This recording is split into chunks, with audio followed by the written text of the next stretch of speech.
Udara menyentuh kulit seperti embusan angin. Tipis, tajam, dingin. Tapi Melissa baru menyadarinya saat angin berhenti. Karena suara utama di hutan bukanlah deru angin, melainkan bisikan pepohonan. Ia pertama kali menemukan hutan elang putih saat mengacak-acak peta lama ayahnya. Di atas kertas yang menguning, sebuah area dilingkari dan sebuah catatan tulisan tangan. Di sini, tenanglah. Mereka mendengarkanmu. Setiap kali Melissa menemukan catatan misterius ayahnya, perasaan campur aduk berkecamuk dalam dirinya. Sejak kepergiannya 3 tahun lalu, jejak yang ditinggalkannya telah menjadi jalan hidupnya. Polisi mengatakan pergi dengan sukarela. Dia mengambil barang-barang lamanya, mengosongkan rekening banknya. Tapi Melissa tahu, ayahnya, Ahmed Kaya, tidak bisa melarikan diri, bahkan jika dia mau. Karena dia adalah seorang peneliti kejadian supernatural, dan tempat terakhir yang dia kunjungi adalah hutan elang putih. Sekarang dia ada di sini. Dia memarkir jeepnya di dekat menara pengawas yang ditinggalkan di pintu masuk hutan, memasang ranselnya di bahunya. Hari mulai gelap. Dia tahu itu bukan keputusan yang bijaksana, tapi dia tidak bisa menunggu lebih lama. Sinyal terakhir ayahnya berasal dari daerah ini, terbukti dari lokasi terakhir ponselnya. Setelah itu, keheningan. Lalu bagaimana denganmu? Dia bergumam pada dirinya sendiri. Apa yang kau cari di sini, Melissa? Tidak ada jawaban. Hanya suara siulan bernada tinggi dari puncak pohon pinus. Saat dia melangkah masuk, dia langsung merasakan perubahan di udara. Jika di luar udaranya sejuk tapi normal khas musim gugur, di sini udaranya lembab, berat, nyaris menyesakan. Dan aroma itu, tanah, daun-daun membusuk, dan sesuatu yang lain. Kayu yang terbakar. Atau, sesuatu yang terbakar.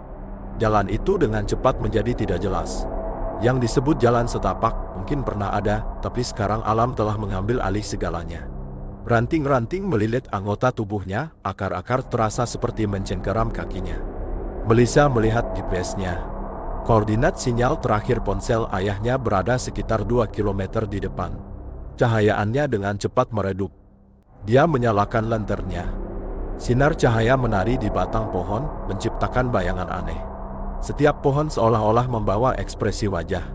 Beberapa kesakitan, beberapa berteriak marah, beberapa hanya menatap kosong. Melissa mencoba mengumpulkan pikirannya. Ini hanya kelelahan dan ketakutan. Dia sangat takut. Dia berjalan selama sekitar 1 jam. Tidak ada suara selain langkah kaki dan napasnya. Padahal seharusnya ada suara-suara yang ada di hutan. Burung, serangga, desiran hewan-hewan kecil. Di sini tidak ada satupun. Keheningan begitu dalam sehingga telinganya mulai berdenging. Tepat pada saat itu, dia mendengar suara gemerisik dari sisi kanannya. Dia membeku. Dia mengarahkan lampernya ke arah itu. Cahaya itu menerangi pohon pinus raksasa dengan batang hitam. Tapi tidak ada gerakan. Apakah ada orang di sana? Dia memanggil. Suara itu padam tanpa bergema di hutan. Seolah-olah gelombang suara diserap oleh pepohonan. Suara gemerisik datang lagi. Kali ini lebih dekat. Jantung Melissa mulai berdebar kencang di dadanya. Dia meraih pisaunya. Dia tahu itu tindakan yang konyol, tapi memiliki sesuatu di tangannya membuatnya merasa aman. Dia menggerakkan cahaya itu lagi. Dan saat itulah dia melihatnya. Di antara pepohonan, sekitar 20 meter di depan, ada sesosok tubuh yang berdiri tidak bergerak. Itu seperti manusia. Tapi posisinya tidak begitu alami. Tegak, kaku, seperti patung. Kepalanya sedikit miring ke samping, seolah-olah sedang mendengarkannya. Hei, Melissa berteriak, suaranya bergetar. Siapa di sana? Sosok itu tidak bergerak. Melissa mundur selangkah. Kemudian selangkah lagi. Dia tidak bisa mengalihkan pandangannya dari siluet gelap itu. Pada langkah ketiga, kakinya tersandung akar dan dia terhuyung ke belakang. Dia meraih dahan untuk menyeimbangkan diri. Dan pada saat itu, sosok itu menghilang. Dalam sepersekian detik. Itu menghilang di depan matanya sementara cahaya masih diarahkan ke sana. Melissa berkedip. Dia melihat ke sana dengan heran. Kosong. Ini tidak mungkin, bisiknya. Sebuah kalimat dari catatan ayahnya muncul di benaknya. Jangan pernah mempercayai apa yang kau lihat di elang putih. Karena mereka hanya menunjukkan apa yang ingin mereka kau lihat. Siapakah mereka? Melissa mulai gemetar. Bukan karena kedinginan, tapi karena adrenalin dan ketakutan murni. Dia melihat GPS lagi. Hanya tinggal setengah kilometer lagi. Dia akan pergi ke titik sinyal terakhir ponsel ayahnya. Di sana mungkin dia bisa menemukan petunjuk, catatan, sesuatu. Dan kemudian dia akan keluar dari hutan terkutuk ini. Dia mulai berjalan cepat. Dia tidak lagi memperhatikan keheningan, dia tidak peduli dengan ranting yang menggaruk wajahnya. Dia hanya punya satu tujuan, mencapai titik itu. Akhirnya, dia sampai di sebuah celah kecil. Tempat ini adalah area melingkar di jantung hutan. Tanah ditutupi dengan lebih sedikit tumbuhan dibandingkan daerah lain. Dan di tengahnya ada sesuatu. Melissa mendekat perlahan. Saat dia menyinari dengan lanternnya, napasnya tercekat. Itu adalah tenda. Hijau, tipe militer, tenda kecil.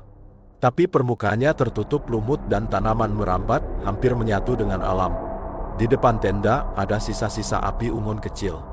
Asunya sudah dingin, mungkin padam berbulan-bulan, mungkin bertahun-tahun lalu. Dengan tangan gemetar, dia membuka resleting tenda. Dia menyinari bagian dalam.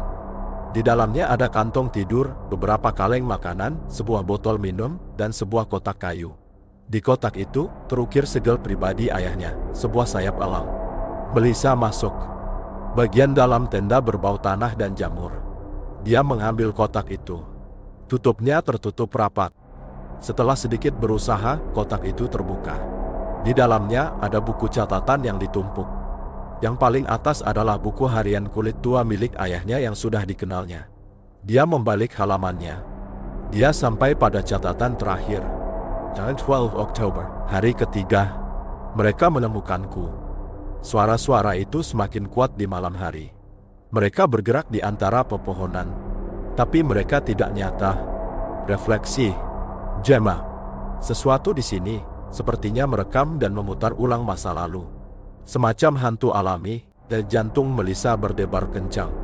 Dia membalik halaman. 14 Oktober, hari ini aku melihat yang paling jauh. Lingkaran batu di tengah lapangan terbuka. Ada ukiran di atas batu. Ini adalah peringatan. Atau undangan. Aku masih tidak yakin. Tapi aku tahu ini. Energi di sini menangkap momen-momen kematian, pembunuhan, kecelakaan, kehilangan, dan mengulangi itu selamanya. Elang putih seperti alat perekam. Dan aku berada di dalamnya, 15 Oktober. Usaha terakhir. Aku pergi ke lingkaran batu. Jika kamu menemukan catatan ini, Melissa, kembalilah. Jangan mencariku. Karena ketika kamu menemukanku, aku bukan lagi aku.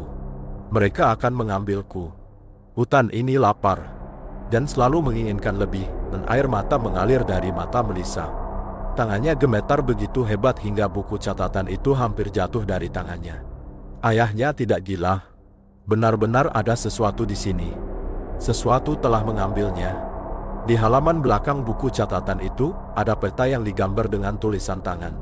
Lingkaran batu ditandai di tengah. Dan di sampingnya ada catatan, di gerbang mereka yang pergi. Tepat pada saat itu, sebuah suara terdengar di luar tenda. Melissa terkejut. Dia mematikan lanternnya. Dia duduk dalam kegelapan dan menahan napas. Itu adalah langkah kaki. Lambat, berat, seperti diseret. Mereka berjalan di sekitar tenda. Bukan sepasang. Lebih dari satu. Dan bisikan-bisikan mulai terdengar. Suara-suara gemerisik yang tidak jelas. Seperti percakapan yang terganggu dari radio tua. Tapi satu kata bisa dipilih, sebuah kata yang diulang terus-menerus. Kembali. Kembali. Darah Melissa membeku. Suara-suara ini bukanlah suara manusia. Itu adalah suara alam. Panggilan yang bergema di angin, di dedaunan, di tanah. Langkah kaki berhenti di pintu masuk tenda. Melissa mencengkeram erat pisau lipatnya. Dia memejamkan matanya. Apakah ayahnya merasakan hal ini di saat-saat terakhirnya? Keputusasaan ini, ketakutan mutlak ini. Dia mendengar resleting perlahan dibuka. Embusan angin dingin memenuhi bagian dalam tenda. Dan dia mencium bau itu lagi. Bau sesuatu yang terbakar. Kali ini lebih jelas. Bau daging terbakar. Dia membuka matanya. Di pintu masuk tenda, di dalam kegelapan, dua titik hijau pucat berkilauan. Mata. Tapi ini bukan mata manusia. Mata seperti kaca, kosong, tidak mengekspresikan apapun. Melissa ingin berteriak tetapi suaranya tidak keluar. seolah ada sesuatu yang tersangkut di tenggorokannya.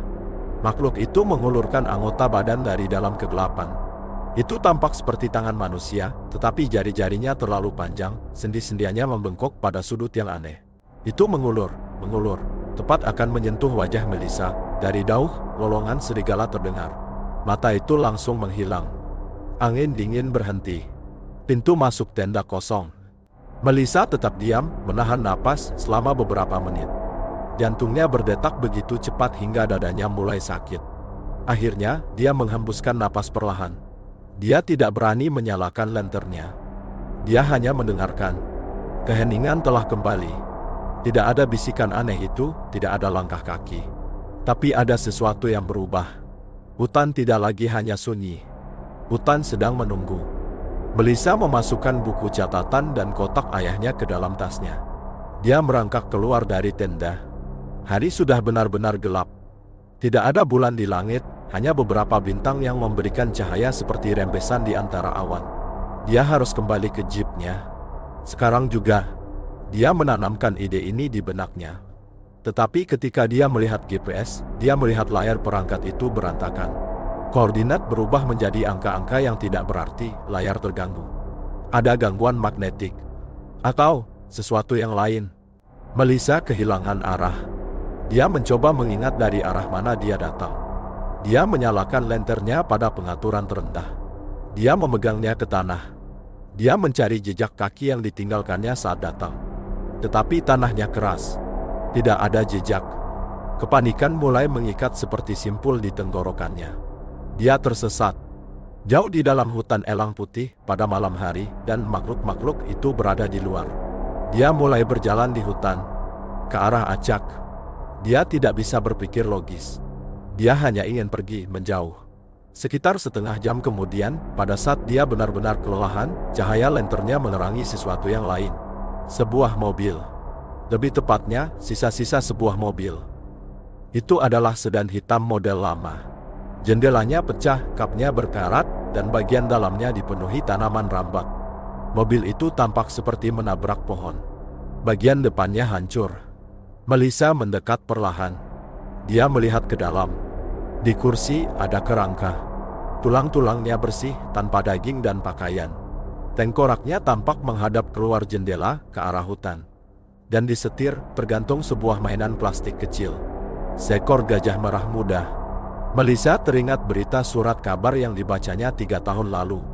Seorang gadis kecil hilang bersama keluarganya.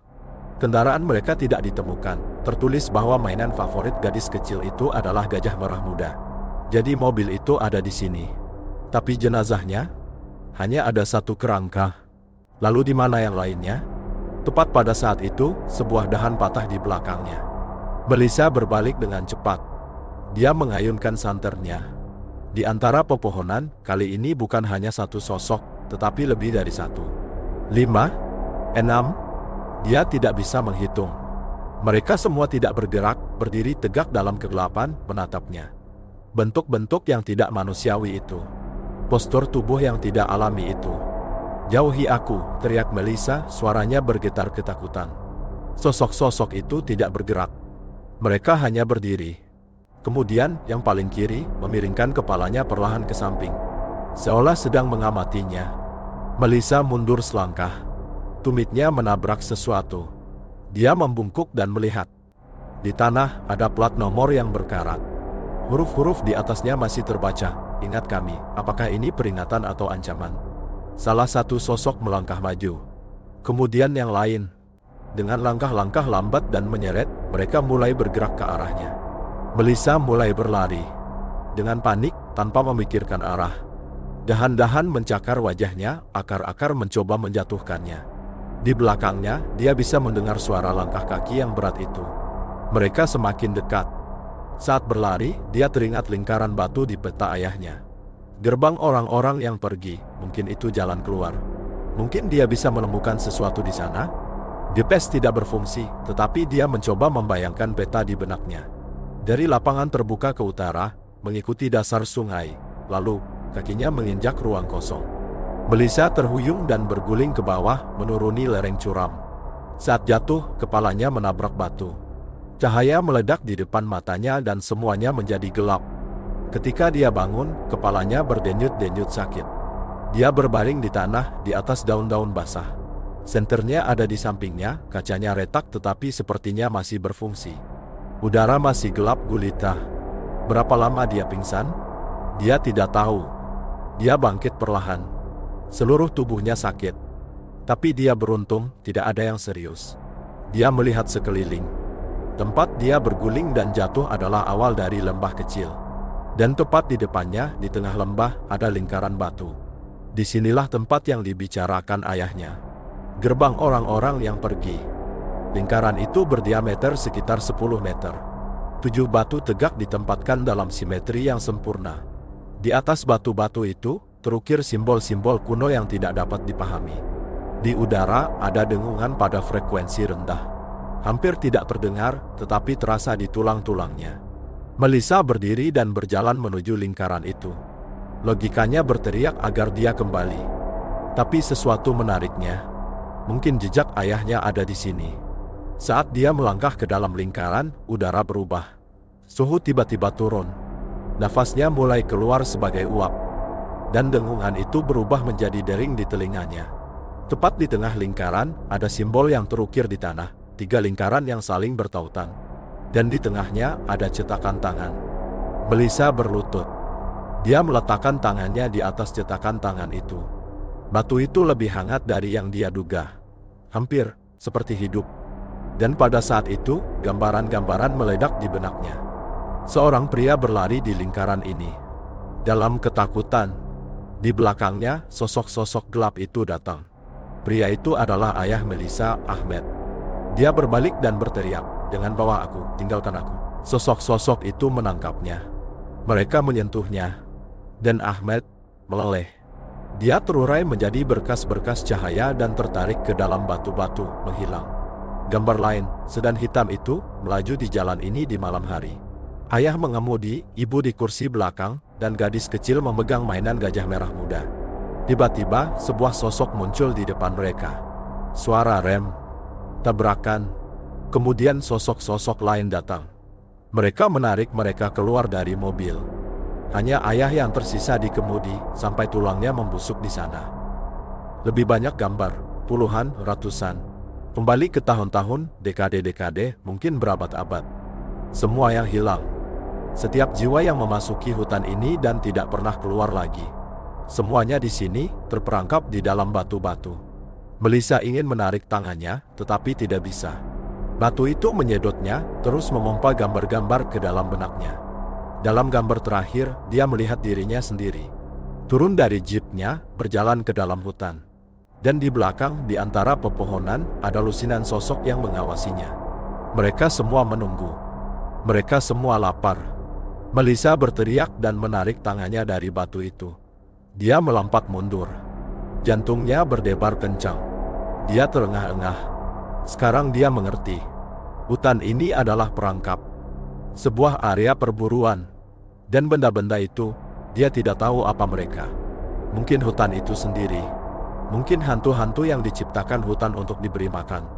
Doa ayah, dan bisiknya dengan berlinang air mata. "Loh, aku tidak bisa bawamu kan? Kau sudah pergi." Nang di luar lingkaran, terdengar suara gemerisik.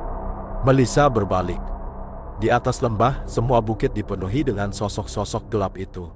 Puluhan, mungkin ratusan. Mereka semua melihat ke bawah, ke arahnya. Di antara mereka menunggunya. Tidak ada tempat untuk melarikan diri. Satu-satunya jalan keluar dari lembah telah ditutup oleh sosok-sosok itu. Sisi-sisi lainnya adalah tebing curam. Melissa meraih tas punggungnya. Dia mengeluarkan kotak ayahnya. Di dalamnya, dia menemukan buku catatan kecil lainnya. Itu buku catatan terakhirnya. Dia membalik halamannya dengan cepat. Di halaman terakhir, hanya satu kalimat tertulis.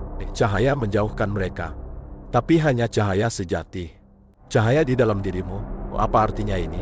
Melissa mencoba memahami. Center? Tidak, center tidak berhasil.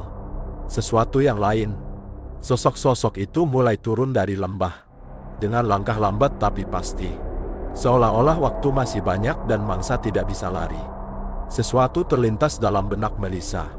Ayahnya selalu berkata, Dan di mana ada ketakutan, kekuatan sebenarnya adalah menghadapinya. Cahaya lahir dari dalam kegelapan. Mungkin itu bukan cahaya fisik yang dimaksud. Mungkin itu adalah harapan, keyakinan, keinginan untuk bertahan hidup. Melissa berdiri. Meskipun lututnya gemetar, dia berdiri tegak. Dia melihat sosok-sosok itu. Mereka adalah anak-anak kegelapan. Manifestasi dari keputusasaan, kehilangan, kelupaan. Dia menarik napas dalam-dalam. Dan di dalam dirinya, dia mengumpulkan cinta untuk ayahnya, keinginan untuk menemukannya, naluri untuk bertahan hidup. Dia merasakan semua emosi ini seperti bola energi di dadanya. Aku akan keluar dari sini, teriaknya, suaranya memenuhi lembah. Kalian tidak akan bisa menyambelku, aku bebas. Dengan kekuatan yang datang dari dalam dirinya, dia membuka kedua tangannya ke samping. Dia menutup matanya. Dan pada saat itu, terjadilah. Dari tubuh Melissa, cahaya kemasan pucat mulai terpancar. Cahaya itu menyebar dalam gelombang, menerangi lembah. Lingkaran batu mulai bersinar. Simbol-simbol di atasnya menyala seolah-olah terbuat dari api. Sosok-sosok itu berhenti. Mereka melihat cahaya itu. Dan kemudian, mereka mulai mundur. Cahaya itu mengganggu mereka seolah menyakitkan. Beberapa meleleh dan menyatu dengan kegelapan, yang lain melarikan diri ke atas lembah. Melissa berdiri di dalam cahaya. Dia membuka matanya. Energi itu telah membuatnya lelah tetapi juga menguatkannya. Dia tidak takut lagi. Cahaya perlahan meredup. Di lembah, hanya dia dan lingkaran batu yang tersisa. Sosok-sosok itu telah pergi. Melissa menyampirkan tas punggungnya di bahunya. Dia menjauh dari lingkaran itu.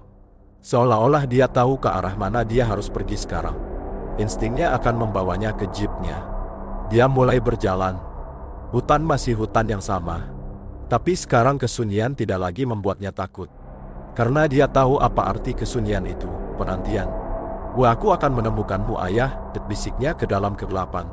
Aku akan mengeluarkanmu dari sini. Aku berjanji. Dan hutan, seolah menjawab janji itu, menarik napas dalam-dalam. Ketika keluar dari hutan, fajar menyingsing. Cahaya abu-abu, tak bernyawa, perlahan-lahan menguasai langit. Melissa, saat merosot di samping jeepnya, kakinya tidak lagi mampu menopangnya. Tangannya gemetar, napasnya masih tidak teratur. Tapi dia hidup. Itu sudah cukup untuk saat ini. Dia memasukkan kunci ke kontak. Raungan mesin memecah kesunyian hutan.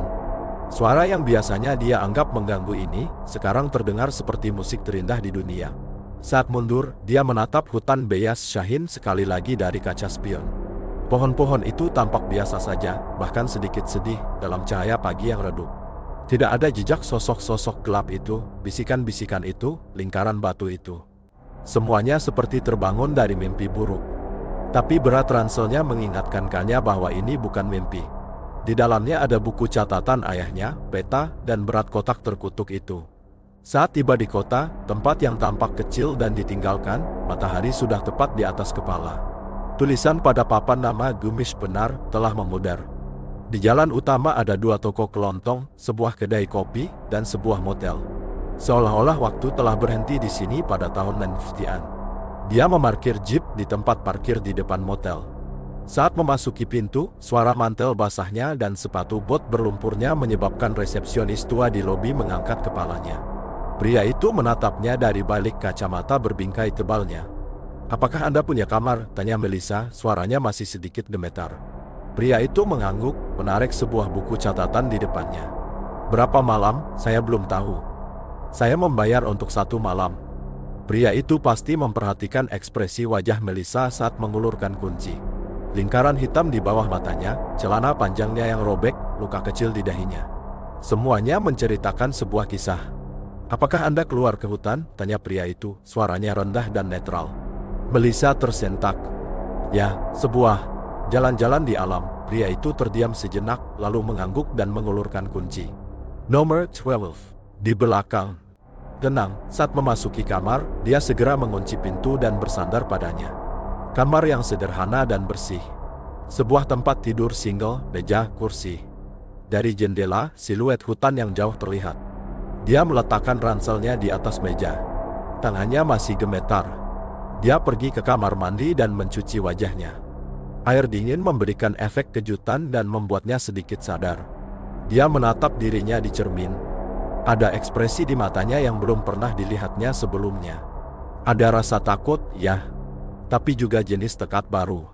Dia kembali ke meja, mengeluarkan buku catatan ayahnya. Pertama, dia mencatat dengan cepat gambar-gambar yang dilihatnya di lingkaran batu. Dia tidak boleh lupa setiap detail penting.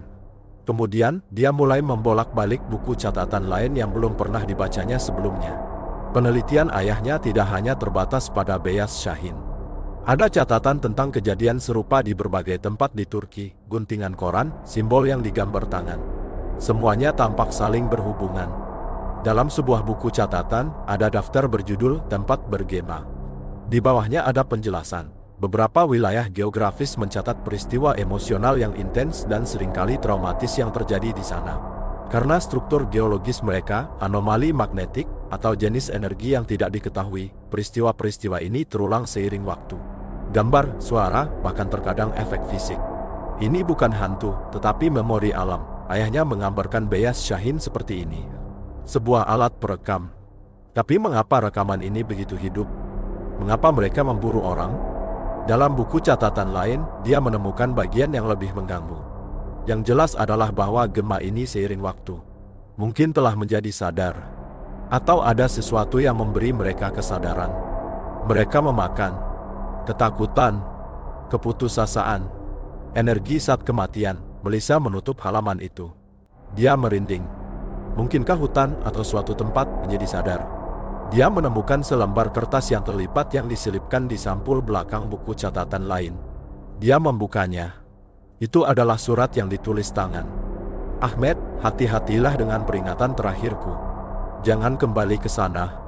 Pengamat telah memperhatikanmu. Jika kamu menginjakkan kaki di lingkaran batu lagi, mereka akan mengambilmu. Dan kali ini kamu tidak hanya akan tetap sebagai gema. Kamu akan menjadi bagian dari mereka. Kamu akan digunakan untuk memburu orang lain seperti dirimu. Ingat, cahaya hanyalah solusi sesaat. Untuk benar-benar menghentikan mereka, kamu harus menemukan sumbernya. Dan sumbernya bukan di jantung hutan, tapi pada apa yang membawanya ke sana. Hati-hati. Yang mencintaimu, siapa ini?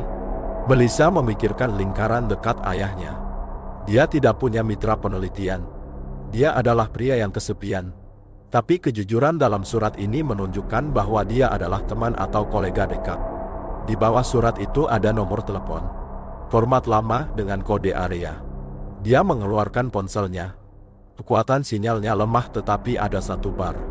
Dia memutar nomor itu. Berdering. Setelah beberapa dering, pesan suara terbuka. Suara wanita, dingin dan profesional. Halo, ini Profesor Kiraz Arslan. Saya tidak dapat dihubungi saat ini. Silakan tinggalkan pesan Anda, Kiraz Arslan. Dia belum pernah mendengar nama itu. Dia segera mencari di internet. Dengan kecepatan internet yang lambat, beberapa hasil dimuat. Kiraz Arslan adalah seorang profesor di Universitas Istanbul yang bekerja di bidang geofisika dan fenomena atmosfer abnormal, tetapi telah pensiun 10 tahun yang lalu. Ada beberapa artikelnya, wilayah anomali magnetik di Turki dan hubungan dengan narasi folklorik, memori geologis, mitos atau kenyataan. Wanita ini pastikah ayahnya? Melissa memutuskan untuk meninggalkan pesan. Dia membuka perekam suara. Halo, saya Melissa Kaya. Saya putri Ahmed Kaya. Ayah saya memiliki surat dari Anda. Saya menemukan beberapa hal tentangnya di hutan Beyaz Shahin. Kita perlu berbicara segera. Tolong hubungi saya. Dia meletakkan teleponnya di atas meja. Dia tidak tahu apa yang harus dilakukan. Dia harus menunggu. Bayangan terakhir di lingkaran batu muncul di benaknya. Ayahnya terurai menjadi berkas cahaya dan tertarik ke bebatuan. Itu bukan gema atau rekaman. Dia diambil hidup-hidup di sana. Tapi kenapa? Apakah itu hanya perburuan biasa atau ada alasan lain? Dia melihat peta di atas meja. Ayahnya telah menandai titik-titik lain di sekitar lingkaran itu. Salah satunya tertulis titik pengintai dan terletak sekitar 1 km di timur laut lingkaran itu. Pengintai disebutkan juga dalam surat itu. Dia memutuskan, tanpa menunggu Profesor Arslan, dia harus pergi ke titik itu. Tapi kali ini dia akan lebih siap. Dan dia tidak akan pergi sendirian. Dia keluar dari motel dan pergi ke satu-satunya toko di kota itu. Bagian dalamnya remang-remang dan rak-raknya setengah kosong. Seorang lelaki tua sedang membaca koran di belakang meja kasir.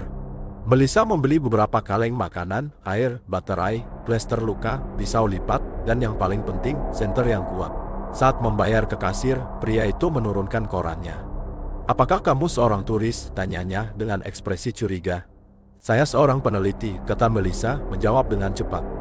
"Saya sedang mempelajari vegetasi." Pria itu terdiam sejenak, lalu menggelengkan kepalanya.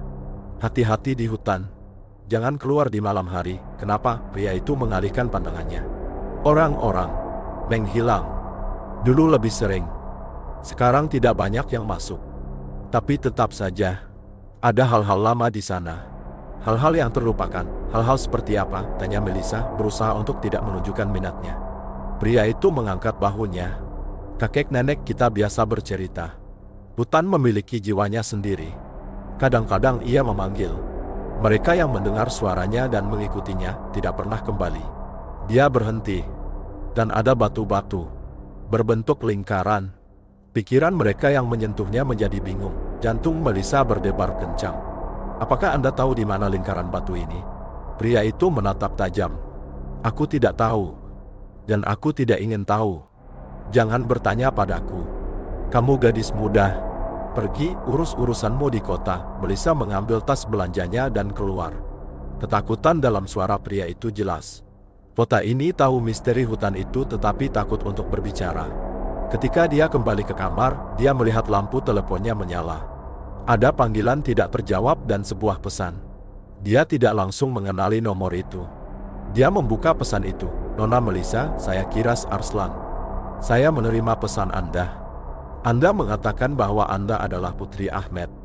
Bisakah Anda membuktikannya?" Melissa segera menelepon. Dijawab pada dering kedua. "Halo," kata suara wanita dengan hati-hati. "Profesor Arslan, ini Melissa. Saya Putri Ahmed. Tanggal lahir saya Port Maret 1995. Ayah saya selalu memberi saya kalung dengan figur elang kecil di dalamnya setiap ulang tahun. Hingga usia 12 tahun. Lalu, berhenti, ada keheningan di ujung telepon yang lain. Lalu suara napas. "Baik. Aku percaya padamu.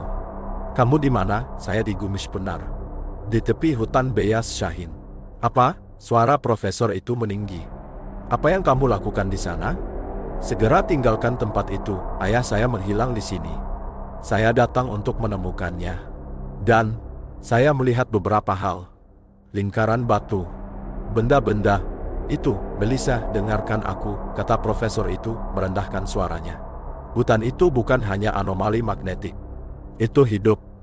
Setidaknya, sesuatu yang sangat sulit untuk membedakannya." Ahmed mengganggu pengintainya. Dia menyadarinya. Itu sebabnya mereka mengambilnya. Apa itu pengintai? Salah satu titik di hutan di mana makhluk-makhluk di dalamnya membuka diri ke dunia nyata. Semacam pemimpin mereka. Ahmed mencoba mencari tahu siapa atau apa dia. Dan dia berhasil. Tapi itu menjadi akhir baginya. "Saya melihatnya," kata Melissa, suaranya bergetar. "Di lingkaran batu. Saya melihat mereka membawanya." Dia terurai menjadi berkas cahaya dan terperangkap di bebatuan. Profesor itu menyelesaikan dengan nada pahit. "Ya, mereka ada di sana, dalam siklus abadi, mengalami saat-saat kematian mereka. Ahmed sekarang adalah salah satunya. Tapi dia adalah orang yang istimewa. Karena dia melihat pengintai. Lalu bisakah kita menyelamatkannya?" Ada keheningan panjang. "Mungkin. Tapi itu sangat berbahaya. Itu juga bukan yang diinginkan Ahmed. Dia ingin kamu aman." "Saya tidak aman lagi," desak Melissa. "Mereka juga melihat saya. Di lingkaran batu. Saya melakukan sesuatu. Saya memancarkan cahaya. Dan mereka mundur." Di ujung telepon yang lain, profesor itu tampak kehabisan napas. "Apa? Bagaimana kamu melakukan itu?" "Saya tidak tahu. Saya hanya tidak takut." Saya berhenti dan cahaya datang. "Ini sangat penting, Melissa," kata profesor itu, ada kegembiraan dalam suaranya. "Ini menunjukkan bahwa kamu mungkin memiliki pertahanan terhadap mereka. Tapi ini sementara. Jika pengintai menyadari keberadaanmu, dia akan melakukan segalanya untuk menghentikanmu." "Apakah kau tahu siapa itu sang penjaga?" "Ahmed, di pesan terakhirnya, dia memberi saya sebuah nama. Elang hitam." Tapi itu bisa jadi nama kode. Atau bukan elang sungguhan. Sang penjaga biasanya adalah sumber trauma besar pertama yang memberikan korban pertama ke hutan, yang memberi makan hutan. Energinya memberi makan segalanya. Melissa teringat sedan hitam itu dan kerangka di dalamnya. Lalu bagaimana dengan yang lainnya yang meninggal di sana? Sebuah keluarga, seorang gadis kecil, mereka hanya bahan bakar, Melissa. Sang penjaga adalah apinya sendiri. Tanpa menemukannya, kau tidak bisa menghentikan hutan. Dan kau tidak bisa membebaskan ayahmu. Kalau begitu aku harus menemukannya. Kau tidak bisa melakukannya sendiri, Profesor memperingatkan. Kau harus menemukan seseorang yang dekat. Seseorang yang bisa kau percayai. Aku di Istanbul, paling cepat aku bisa menemuimu besok sore. Besok sore mungkin sudah terlambat, kata Melissa. Aku ingin pergi ke titik penjaga. Itu ditandai di peta, Melissa, kumohon. Tunggu. Ini sangat berbahaya, tapi ayahku ada di sana. Terperangkap di bebatuan. Aku tidak bisa membayangkan dia mengalami momen itu setiap detik. Aku tidak bisa menunggu. Profesor terdiam sejenak.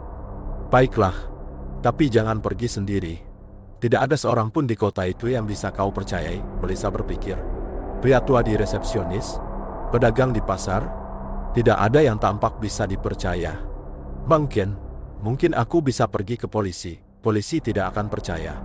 Mereka tidak akan menganggapmu serius atau mereka akan mencoba menjauhkanmu dari sana. Kau akan membuang-buang waktu. Profesor terdiam.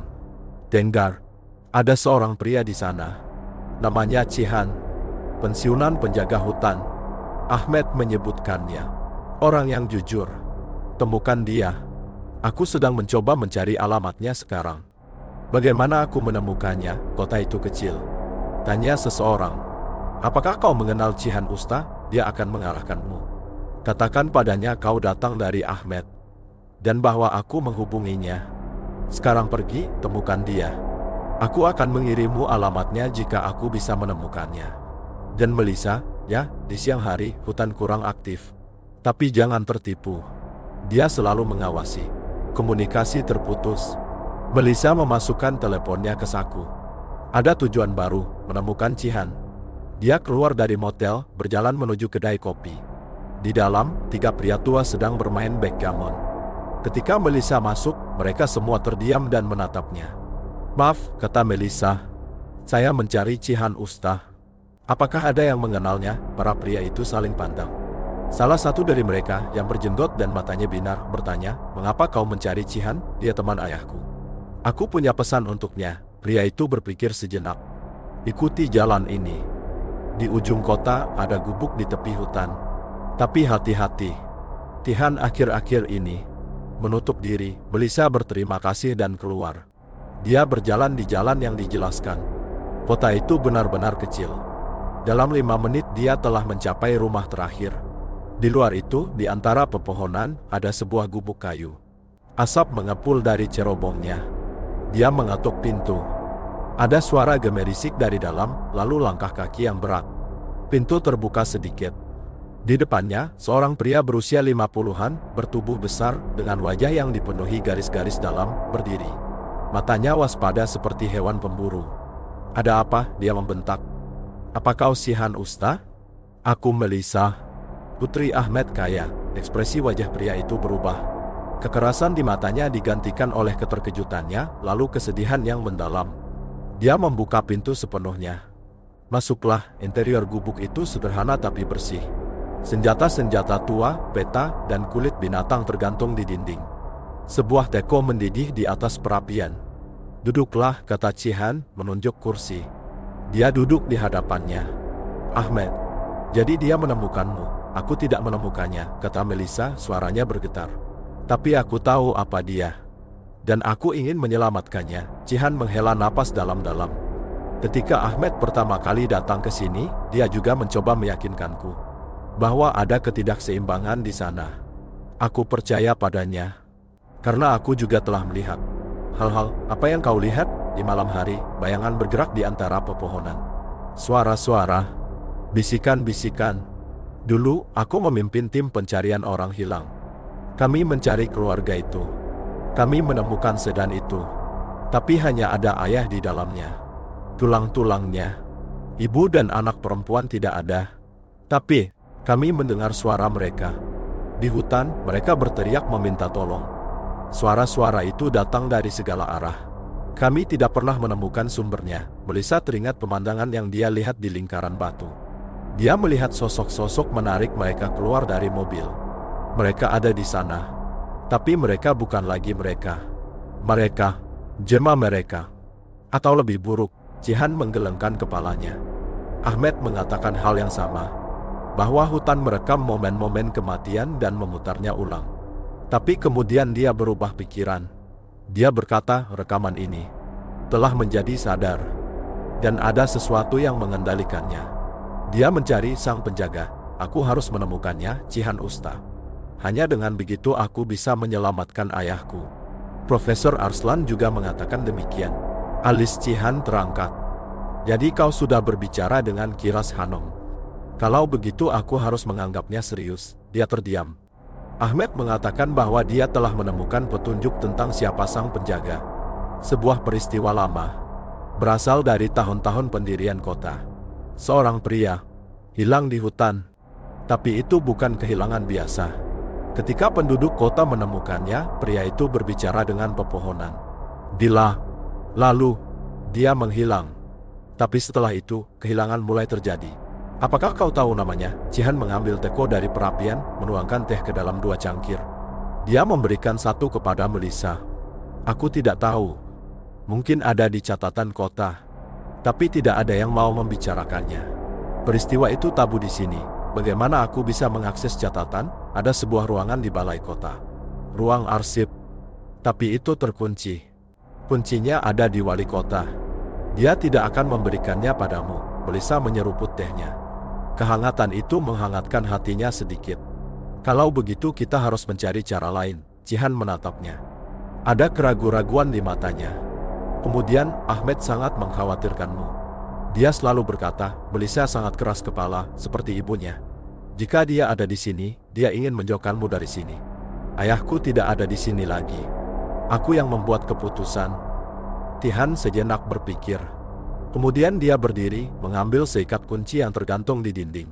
Aku punya koneksi lama dengan pemerintah kota. Aku bisa meminjam kuncinya.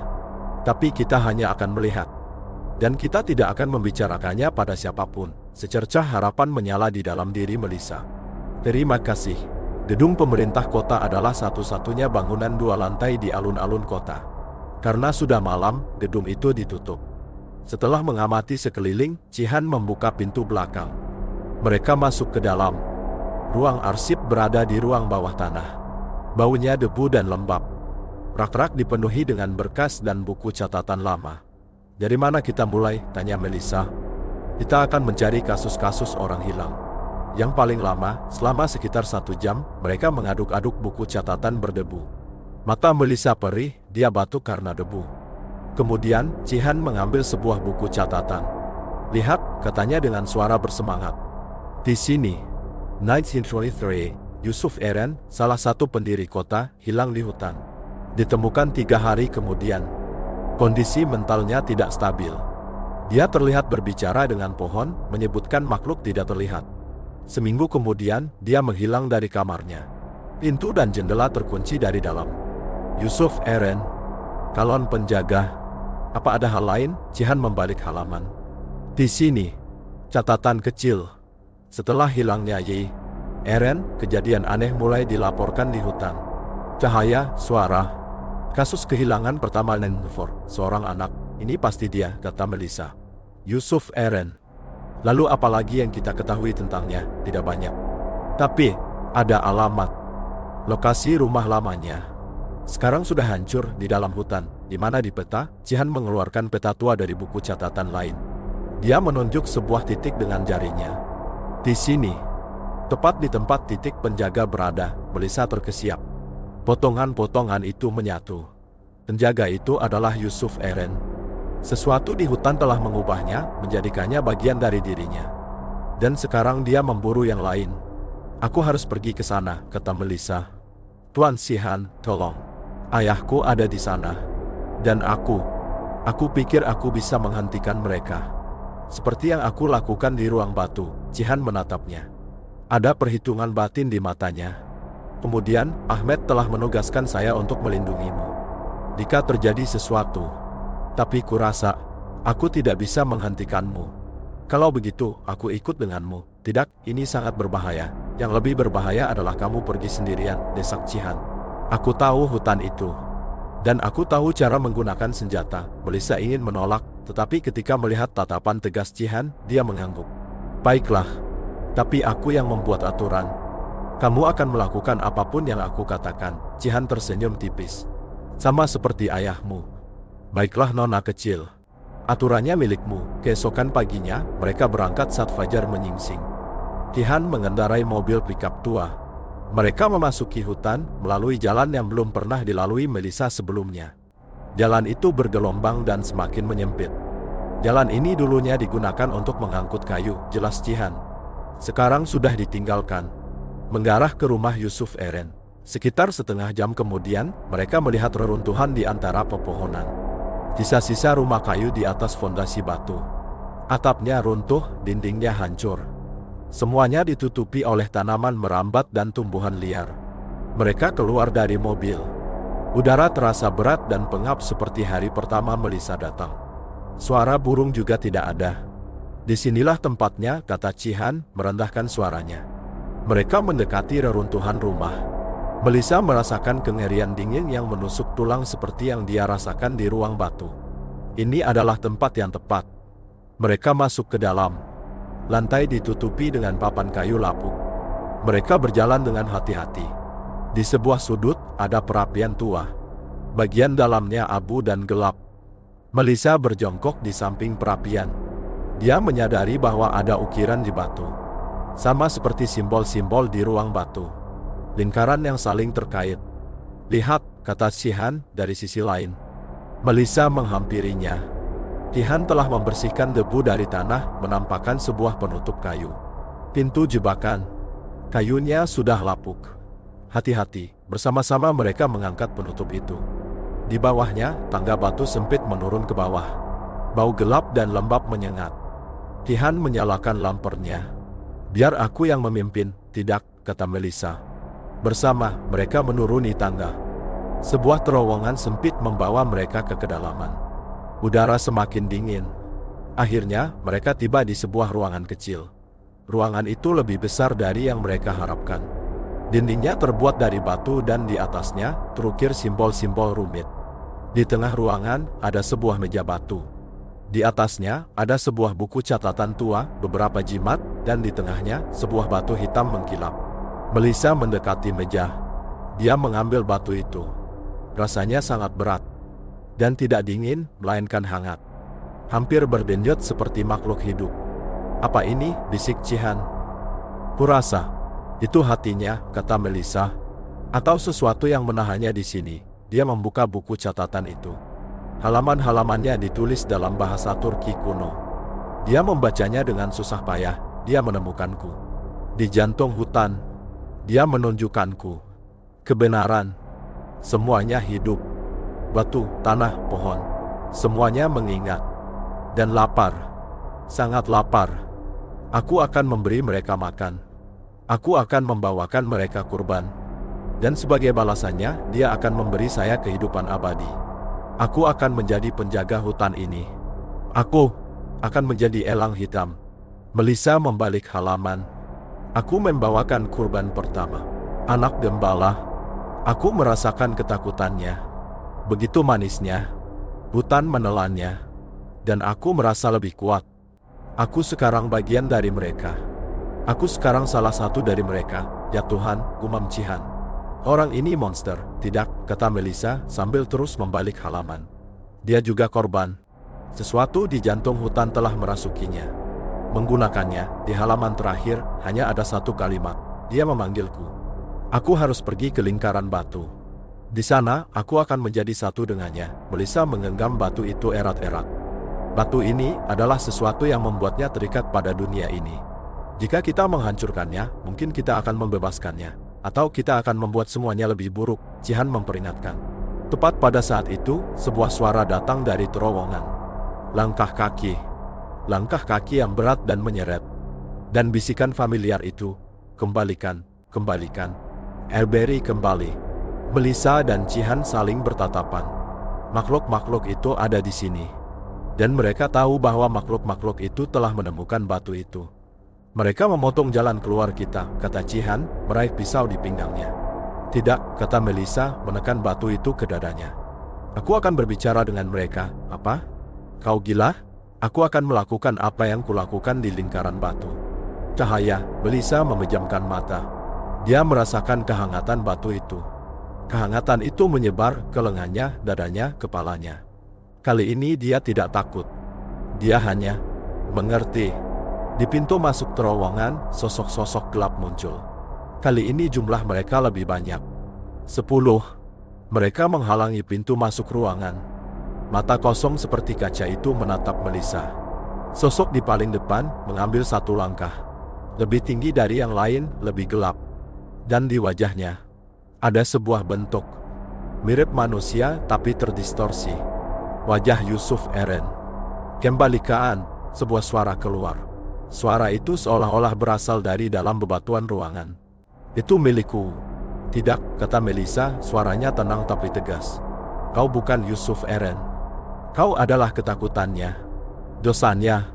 Dan ini berakhir di sini. Dia menggenggam batu itu dengan kedua tangannya. Dan menuangkan semua cinta di dalam dirinya, cinta kepada ayahnya, cintanya pada kehidupan, harapannya, ke tempat terkutuk ini. Batu itu mulai bersinar. Mula-mula cahaya redup, lalu nyala api terang. Cahaya itu menerangi setiap sudut ruangan. Sosok-sosok itu mulai mundur, menggeliat kesakitan. Sosok Yusuf Eren berteriak. Tapi kali ini teriakan itu adalah teriakan manusia. Mengerikan, penuh penderitaan, teriakan 100 tahun rasa sakit. Lepaskan aku, dia berteriak. Pergi, kata Melissa, air mata mengalir di pipinya. Kau sekarang bebas. Pergi dan beristirahat dengan tenang. Batu itu meledak di tangannya. Tapi ini bukan ledakan. Ini adalah gelombang kejut. Rancaran cahaya menyelimuti ruangan, terowongan, rumah di atasnya, hutan. Melissa menjatuhkan diri ke tanah. Cihan juga merunduk di sampingnya. Ketika gelombang cahaya itu berlalu, keheningan menyelimuti. Melissa perlahan mengangkat kepalanya. Ruangan itu remang-remang. Batu itu telah menjadi debu di tangannya. Sosok-sosok itu telah pergi. Hanya ada terowongan kosong. Apakah mereka pergi? Bisik Cihan. Kurasa. Iya, mereka naik ke atas. Matahari menyelinap masuk melalui reruntuhan. Udara berbeda. Lebih ringan, lebih bersih. Suara burung terdengar dari kejauhan. Apakah kita berhasil? Tanya Cihan. Aku tidak tahu, kata Melissa. Tapi sesuatu telah berubah. Mereka naik ke jeep mereka dan menuju ke lingkaran batu. Hutan itu tidak lagi tampak mengancam. Hanya hutan. Ketika mereka tiba di lingkaran batu, Melissa segera menyadari perbedaannya. Tidak ada lagi dengungan itu. Keheningan itu adalah keheningan alami. Dan batu-batu itu hanyalah batu-batu biasa. Simbol-simbol di atasnya telah pudar, hampir hilang. Dia berjalan ke tengah lingkaran. Dia melihat ke tempat bekas telapak tangan itu berada. Batu itu dingin. Ayah, bisiknya. Aku di sini. Aku membawamu, tidak ada yang terjadi. Dia mulai merasa putus asa ketika embusan angin sepoi-sepoi bertiup. Dan bersamaan dengan embusan angin itu, datanglah bisikan yang lembut, hampir tak terdengar. Melissa, dia membuka matanya. Itu suara ayahnya. Tapi itu terdengar dari kejauhan, sangat jauh. Terima kasih, putriku. Sekarang, aku bisa pergi. Aku mencintaimu. Air mata mengalir di pipi Melissa. Aku juga mencintaimu, ayah. Beristirahatlah dengan tenang. Embusan angin berhenti. Suara itu hilang. Lingkaran batu itu hanya berdiri seperti peninggalan sejarah. Cihan menghampirinya. Dia meletakkan tangannya di bahunya. Kau telah membebaskannya, ya, tapi yang lainnya? Keluarga itu? Gadis kecil itu, mereka juga pasti sudah dibebaskan. Karena penjaganya sudah pergi, mereka juga pasti sudah pergi. Ketika mereka kembali ke kota, hari itu sudah mulai gelap. Profesor Arslan sedang menunggu mereka di depan motel. Seorang wanita tua, tapi berdiri tegak dengan tatapan tajam. Melissa, katanya sambil memeluknya. Ahmed akan selalu bangga padamu. Aku kehilangannya, kata Melissa, tidak bisa menahan air matanya. Tidak, kau menemukannya, dan kau menyelamatkannya. Dia sekarang dalam damai. Dan hutan ini, sekarang hanyalah hutan. Keesokan harinya, Melissa meninggalkan kota. Di sisinya, buku catatan ayahnya dan sebuah harapan. Pintu hutan telah tertutup. Tapi di dunia ini, masih ada banyak sudut gelap yang belum dijelajahi, yang belum dipahami. Dan mungkin dengan mengikuti jejak ayahnya, dia juga bisa menerangi mereka. Saat jeepnya menjauh dari hutan, dia melihat terakhir kali di kaca spion. Hutan elang putih, seperti hutan biasa, terbentang dengan tenang di cakrawala. Tapi Melissa tahu, kadang-kadang, bahkan di dalam bayangan yang paling gelap sekalipun, sepotong cahaya tersembunyi. Dan cahaya itu hanya akan muncul dengan keberanian.